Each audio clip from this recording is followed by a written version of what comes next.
Hello, ladies and gentlemen. My name is Diptii Shah. Today I have with me celebrant, Toastmaster, and public speaking expert, Miss Sonal Dave. Hello, Sonal, and welcome to my show. Hi, Diptii. Thank you so much for having me here today. I'm really excited to have this conversation with you. Equally excited here. So, Sonal, tell us about your Toastmasters journey.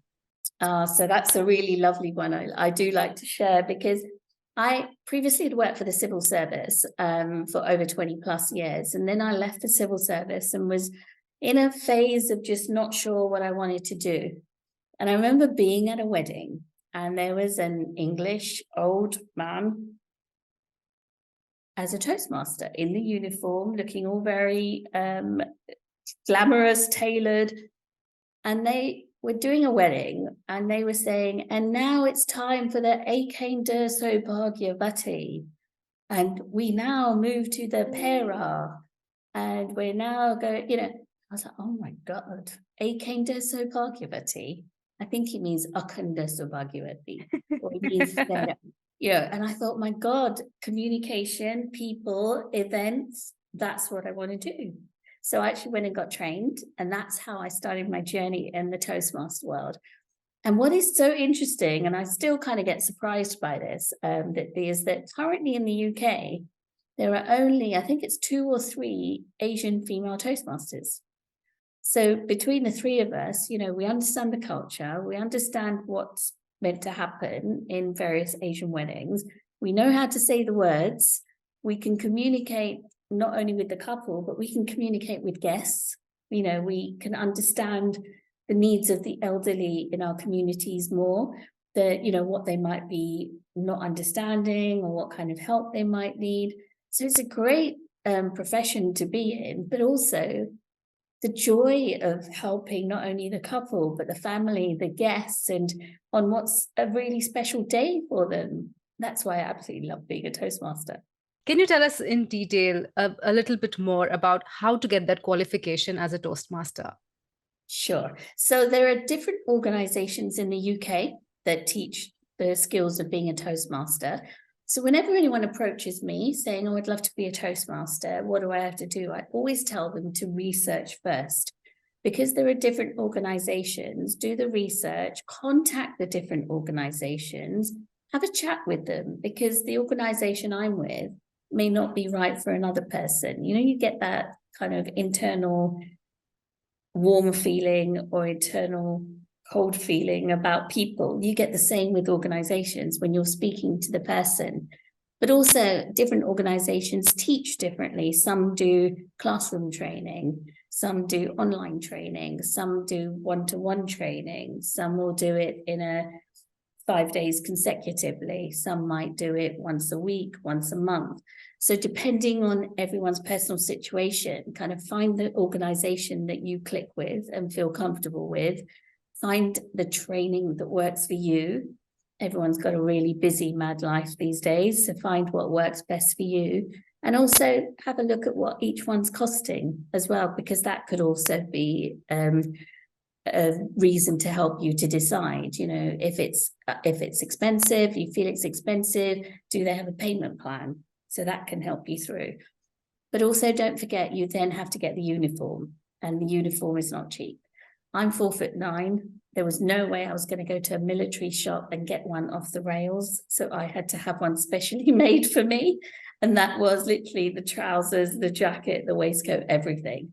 So I always say, if you do the research at the beginning, you're more likely to make the right decision. If you just go, oh, well, Sonal's with that organization, so I should be with that organization, then you yourself have not done yourself justice by going through the process yourself. But right. And the training takes you through not only weddings, it will take you through civic events as well. So civic events are some of the royal civic events that you'll see on the TV or you may attend.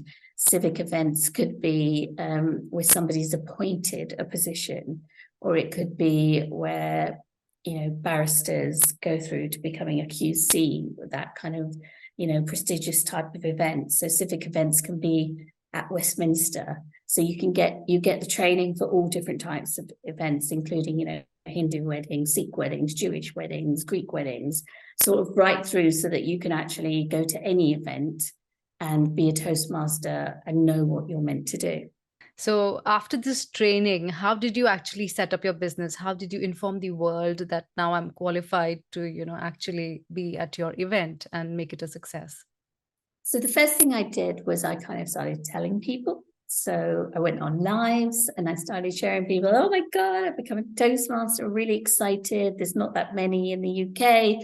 Do get in touch. But then I also got that built as part of my website. So for the launch of my business, I was having a website built. So I was kind of launching all the different services. I was launching me as a Toastmaster and Celebrant and public speaking expert. So it was kind of my website. It was word of mouth. It was doing lives. It was social media. It was going to networking events. It was reaching out to wedding planners, venues, telling my friends to tell friends, to tell people they knew that were getting married. So it was really just any avenue that I had to communicate, I was going to use it, because I think the more people that know about you, the more likely people are going to go, need a Toastmaster. Oh, Sonal. But also, I also made sure that I had pictures of me in my uniform, because when people see you at an event in your uniform and you've got that on your website, you've got that on social media, it was amazing. My husband and I would be shopping at a supermarket, with our trolley, and somebody would go, oh, hello, you're the Toastmaster. So it was not only the uniform, but the face became a known face. So it was quite funny, because my husband would kind of rush on ahead because they didn't want anyone to know what was in our trolley. But, I'd have a little conversation and then catch up with my husband. So now I know that if anyone says I'm looking for a Toastmaster, somebody is going to mention my name. And that's a really lovely place to be, because not only is it that I've done this kind of marketing well, but it also is because I've got testimonials from the work that I've done. So those are also on my website, so that people can see that not only does she do it, she also does a good job. And that comes from being really clear. What does the couple want? What does the client want? What do they want me to do? What do they want the DJ to do? What do they want the wedding planner to do? What do they want the venue to do? Because we all have different roles. So when your roles are clearly defined, it's so much easier. You support each other, but you also present yourself and do what you're meant to do to make sure that the couple and the guests have an absolutely amazing time. Sonal, once the client agrees with you that you're going to be my Toastmaster, how does the process work? Like, what does a typical day look like in a Toastmasters, work day? So we'll use you as an example. There you go. So Diptii's got in touch with me via my website or via social media to say, hey, Sonal, we'd love to book you for our wedding or our corporate event. So the first thing I do is I always suggest we have a phone call.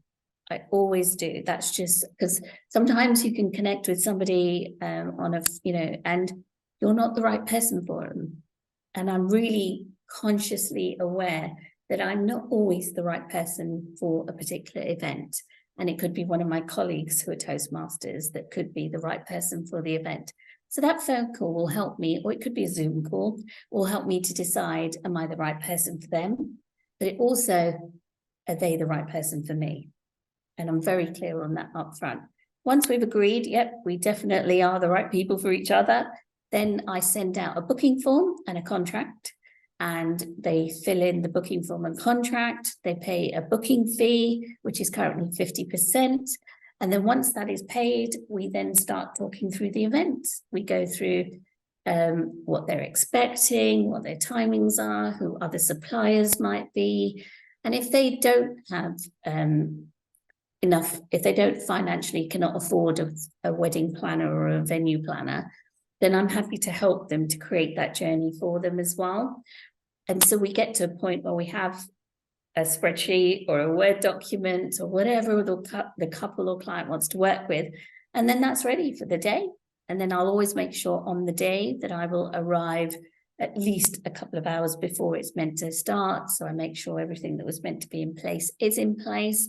and then go for it. And we always have a wonderful day. And I say always because even if something does happen, whether it's me or working with the other suppliers, we'll always make sure we resolve it so that the couple or the client does not even realize it's happened. Sonal, is this business seasonal since you mentioned weddings, right? So in India, it is quite seasonal. There is a proper wedding season depending on the proper dates and stuff. How does it work in the UK? Once upon a time, for weddings, it used to be kind of May onwards, May to kind of August, September. And then it would stop just before Shraddh or Navratri, around that time. Now, pick a date, January to December. Last year, our last wedding was on the 30th of December, and the first wedding was in February. So this year, first wedding is in April, but for corporate events, my first corporate event was in February. So now it can be, January to December. So you almost have to book in your holidays in advance so that you can still get a holiday. Otherwise you could, if you wanted, just be booked throughout the year. Wow. Nice. It's really changed. I mean, it's gone sort of like, oh, January? Okay. But then also consciously thinking about the client or the couple, financially, it's cheaper if you do it earlier in the year. It's also cheaper if you do it Monday to Thursday.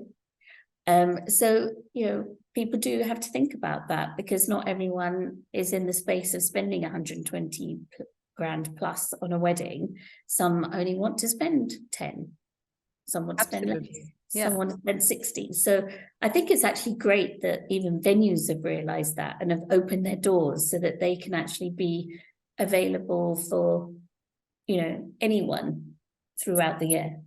Sonal, I have a little confusion. The Toastmaster qualification that you're talking about, is it the same as the Toastmasters International, which runs the public speaking clubs all over the globe? No, so they are two, and that's a really good question, Diptii. So there are two types of Toastmasters. So you've got Toastmasters International, which is very much a body, an organization that teaches people public speaking skills and how to be more confident in themselves. Toastmasters, as in the Toastmaster I am, there are different organizations again, but we are training people, they are training us so that we can go out and be Toastmasters in uniform. So the difference is there. So it's teaching confidence public speaking, and it's teaching the skills of being a Toastmaster to be out there in the world at events such as weddings, corporate events, civic events. Now let us talk about you being a celebrant. How did this happen and how is this different from being a Toastmaster? So Celebrant came after I became a Toastmaster, and it was purely because the body that I was trained in, which was the English Toastmasters Association, the gentleman who runs that had said, have you ever thought about being a celebrant?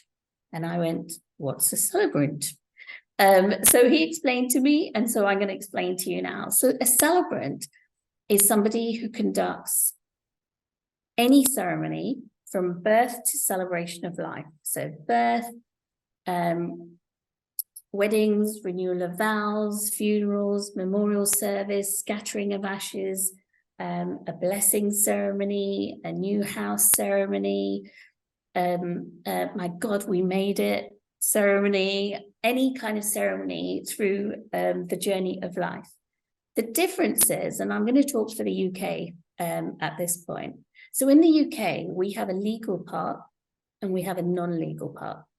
So the legal part is where we talk about registrars. So registrars register a birth, they register a wedding, a marriage, and they register a death. They're the three legal parts, so the legal arm. Everything else, so if it's a Hindu wedding, if it's a Sikh wedding, if it's a Muslim wedding, a Greek wedding, where you don't have a registrar present, it's a ceremony. And this is where people do get confused because people think, I have to do this. So for example, I'll take me. right, I'm Hindu, so I have to have a registrar, legal marriage, and I have to have a Hindu priest and have a wedding under a mandap. And if I want, I can have a reception. Actually, in the UK, you do have to do the legal marriage, but what your ceremony looks like is totally up to you. If you're religious and you want to have a full-on Hindu wedding under a mandap with a Hindu priest, you can. If you don't want to, you don't have to. And that's where a celebrant can step in. So I can I create. So for every couple or family, if it's a funeral, I create a personalized ceremony. So if it's a wedding, it's about the couple. It's almost like we use this phrase in the English language, it's called cookie cutter. And what that basically means is every single person that's Hindu will get the same wedding as according to the religious scriptures. With a celebrant wedding, it's personalized and it's bespoke. So it will include my journey, who I am, what I love. It'll include my husband's journey. It'll include how we met. It will include how he or I might have proposed to each other. It'll allow the family to say something. It might be about our memories. We can have readings. They could be readings from the Gita, or it could be readings from Winnie the Pooh, or it could be a reading from a love song. If it's me doing the ceremony, we can still include some of the Hindu rituals, but we'll make it more spiritual. So for example, instead of having the fera with the havan kund and the wood or the coal, we would have it with a bowl with water in it. We put petals in the water, and then each time the couple walks around, they put a floating candle into the water. Now, in the Gita, it talks about the Panchabhutas, which are fire, air, space, water, and earth. So you've got water in the bowl, you've got petals, they come from the earth, you've got air and space, and you put the floating candle in, you've got fire. So what I do is I create a more spiritual, earthly ceremony. So they work really well for people who are not religious.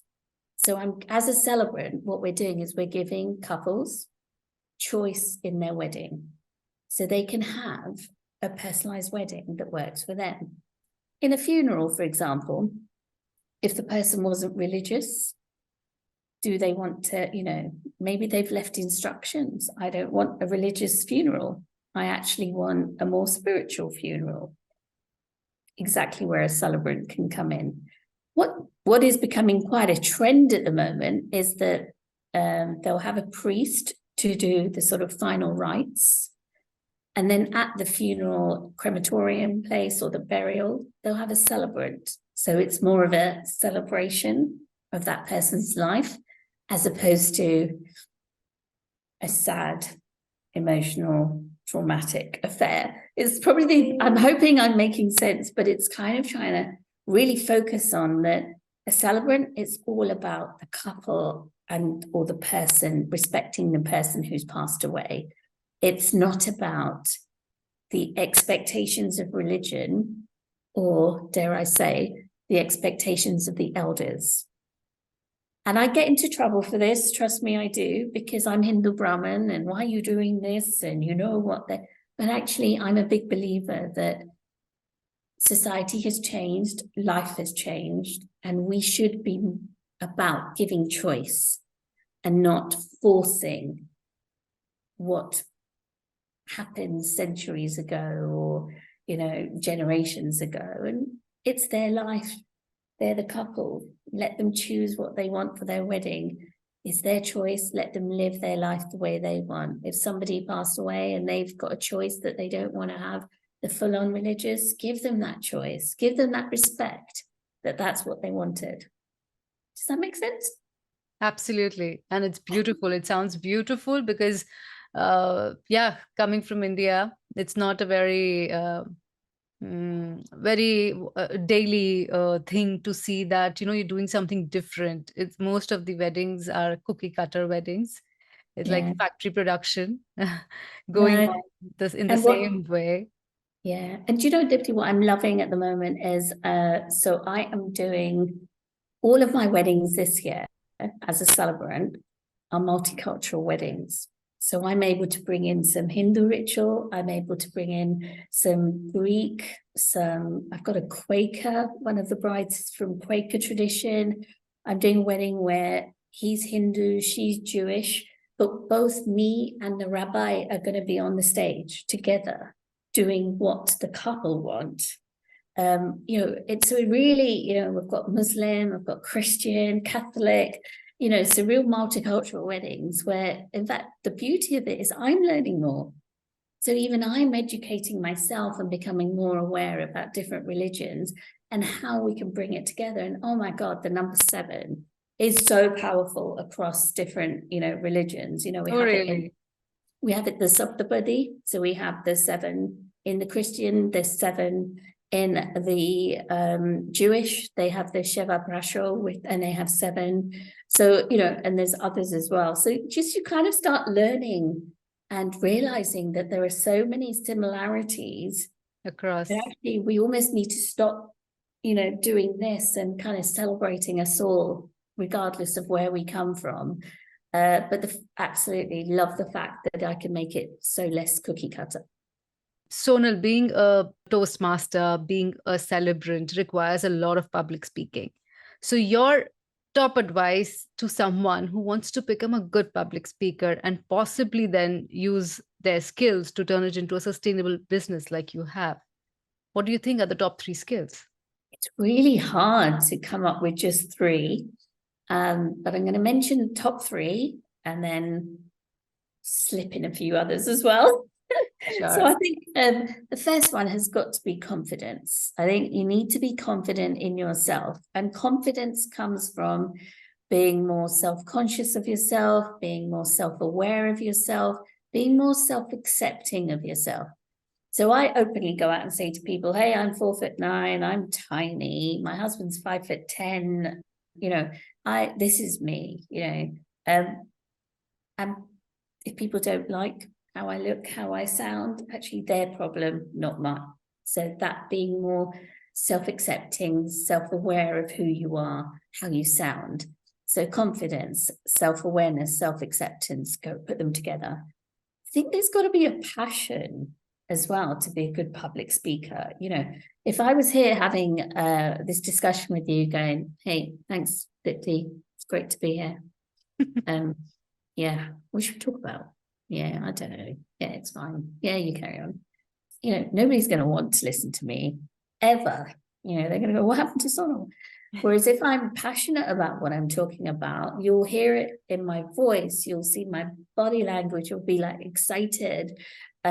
You'll see my face light up. If you suddenly ask me to talk about politics, I'm like, oh no, because it's not my topic. But if I'm public speaking about something that I enjoy and I love, oh my God, I'll talk forever. Because it's what I love. So I think they're probably your top 3, but I'll probably throw in there, which is really close to 3, which is being authentic. I think, if I was trying to be Diptii, or if I was trying to be that person over there, I'm not being authentic. I'm Sonal, and I should be proud that I'm Sonal. And I should be proud of who I am, how I look, how I sound, and everything about me. Now, I don't tell...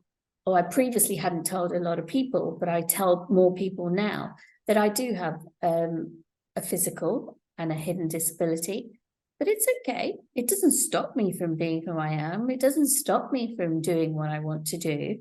I might have to make some adjustments and I might have to manage things a bit different, but I don't hide it. I think we have a thing in the, particularly in Asian communities where, if it's a disability or it's a neurodiverse condition or if somebody's a widow or divorced or any of those things that are deemed negative, oh, Gwyneth, don't tell anyone, Gwyneth, get done it, keep the door closed. When we go out, we'll just be a big family and lovely. But actually, why? There is absolutely nothing wrong with being a widow. There is nothing wrong with being divorced. There is nothing wrong with having a disability, having a neurodiverse condition. There is absolutely nothing wrong with, having a multicultural wedding, being from the LGBT community. There's nothing wrong with these things. And we really kind of need to stop being that. So that authenticity is so important. Be proud of who you are. And I think when you are proud of who you are self-aware, you are self-accepting, you are passionate, and you're confident. And so all of those, I think, make an absolutely amazing public speaker. Sonal, how's business? Is it only fun or there are challenges as well? So there's a lot of it that's really fun. Lots of people coming my way, both wanting to learn about public speaking, as well as my Toastmaster work and my Celebrant work.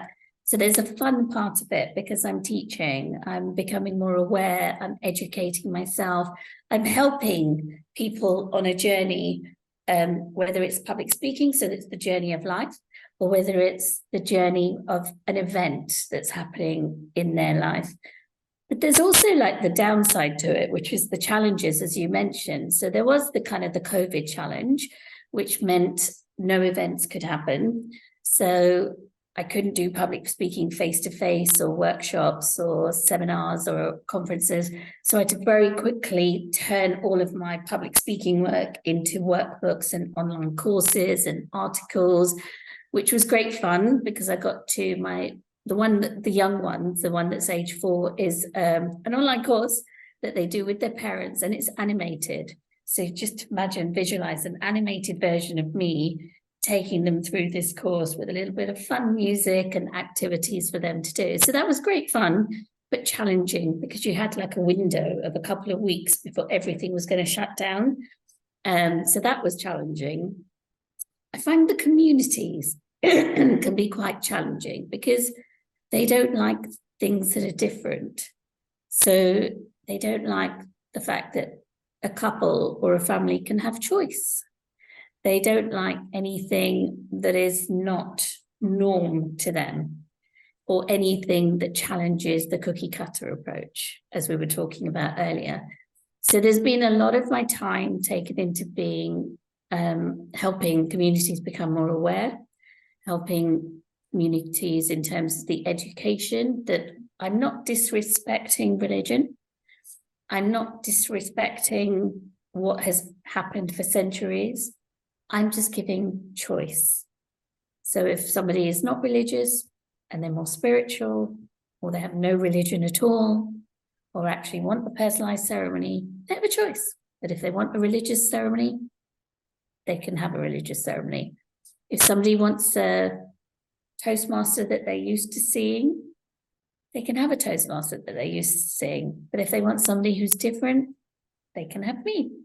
So it's been quite tough, even to the point, Diptii, where even in the industry, especially in the Toastmaster world, people that have been in the industry for a lot longer than I have, almost allowing that door to be opened because you're different. Oh, I don't understand. You know, there's that fear of the unknown, fear of the uncertainty. Well, oh, you're a Toastmaster. Yes, I'm a Toastmaster. I don't just wear this uniform for fun. Oh, are you trained? Yes, I'm trained. You know, you almost find yourself kind of going back to, they don't trust you. They don't know who you are. They don't know if you can do the job. So you always have to go through this journey of having to prove yourself, to show them that I am entitled to be here. I'm good at what I do. So please step to the side and let me do my job. You know, and it's a horrible place to be, but I did have to go through a bit of that at the beginning. Thank God I don't have to do that anymore, but it was kind of tough at the beginning. And then also the community, as I mentioned, with the Celebrant world, you know, I did have some people saying to me, what are you doing? You're Hindu Brahmin. You can't be doing this. But I can, and I will, and I choose to, because I'm a big believer of giving people hope, choice, and opportunity. And I think the final big challenge for me has been parents. And I hate to say it to all you lovely parents out there, but almost not realizing how important public speaking is and focusing on grades and becoming a doctor or an accountant or a lawyer or an optometrist or a pharmacist. Great, grades are important, but life skills, in my opinion, are so much more important, because you can have 3 degrees and you can have all these A-star grades. But if you don't have life skills, you're going to struggle. And it's not just public speaking. Within public speaking comes confidence, body language, voice control, self-awareness, self-acceptance, understanding time management. You've got 30 minutes to do a presentation. How are you going to manage that time so you are going to have an opening, a middle, and an end? How are you going to engage your audience? How are you going to interact? How you can get your boss to actually agree with the decision that you want? You're going to use public speaking skills. You're going to present your arguments. You're going to present your body language, your voice. It's such a powerful skill, and our parents just don't get it. I should be careful and say that because it's not all parents. Majority of parents don't get it.